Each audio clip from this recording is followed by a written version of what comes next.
Thank you for joining us tonight at 5:30. I'm Sarah Horbacewicz. Tonight, an arrest after a Little Rock shooting left one person dead and another injured last night. 45-year-old Courtney Blackwell is charged with second-degree murder. Police got the call to the Circle K on Colonel Glenn and University just after 9 o'clock.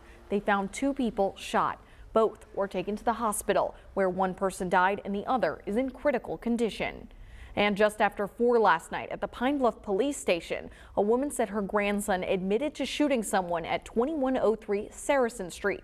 Police immediately handcuffed the grandson, 18-year-old Kyrie Kendrick. Detectives went to the address, finding 22-year-old Kerry Laniel Hadley Jr. He died at the scene. Kendrick is charged with first-degree murder. Well, we've had plenty of sunshine in the forecast today, although the temperatures might have been just a little bit cooler than what we've been getting used to over the past couple of weeks. But all of the sunshine and currently warming trend that we're going to start to see is thanks to this area of high pressure right now sitting over central Texas.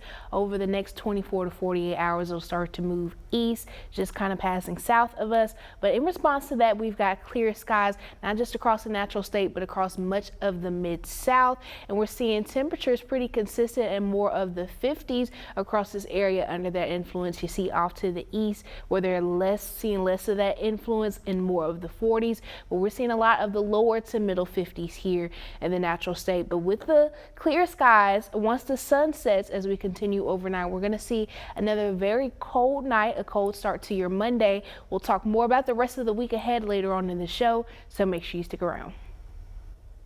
As former President Donald Trump and his allies continue to blast the $300 million ruling against him, his political opponents are using it as ammunition. This all comes with less than a week to go before the South Carolina primaries. Christian Benavidez reports.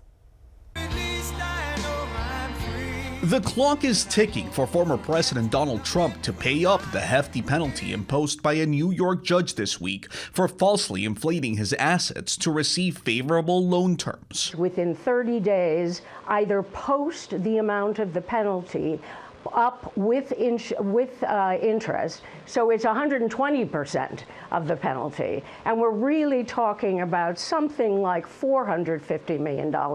We've got to get past these candidates where it's all about them. His only remaining Republican challenger, Nikki Haley, blasted Trump. He used $50 million of campaign contributions to pay for his personal court cases. The RNC is now going to be the piggy bank for Trump's legal fees. But allies of Mr. Trump say his legal challenges are all bolstering him politically. Here's what we know without any question, that this has only exposed a two-tier justice system that many Americans fear. The ruling also levied penalties against Mr. Trump's two adult sons. My father built the skyline of New York City, and this is the thanks he gets for doing absolutely nothing wrong. Crooked judge. He's a crooked judge. As Trump continues hitting the campaign trail, voters in South Carolina will take to the polls next Saturday in that state's Republican primary, where Trump leads by double digits.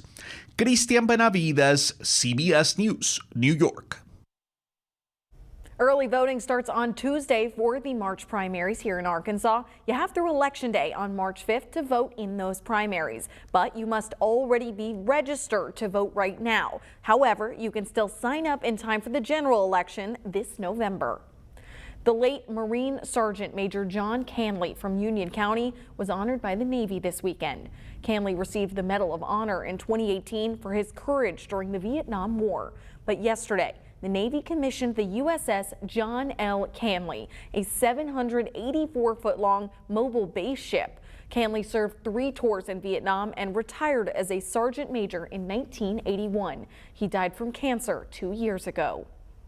As a heads up, tomorrow is President's Day, so some of those errands might have to wait. It is a federal holiday, so government offices, the DMV, post office, and most banks and public schools will be closed.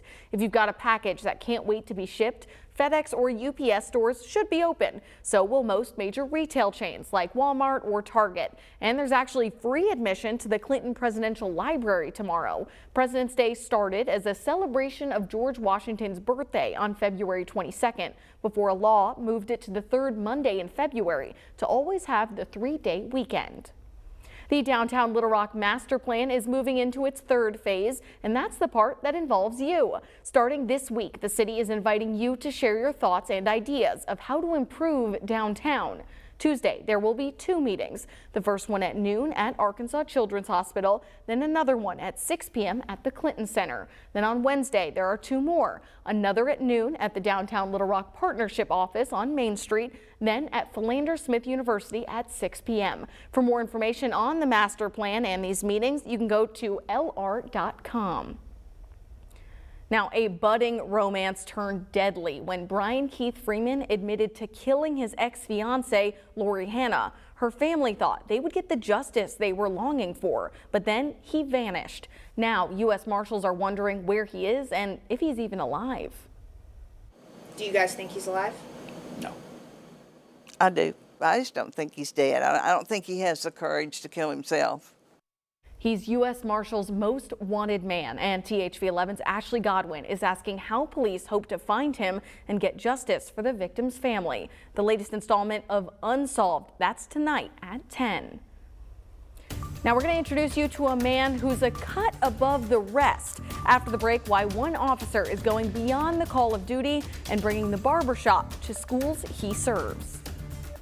And remembering trailblazers this Black History Month. A closer look at some of the accomplishments of the scientist George Washington Carver. Simone? And we've got more sunshine in the forecast. I'll give you a look at how long that's looking to stick around right after this break.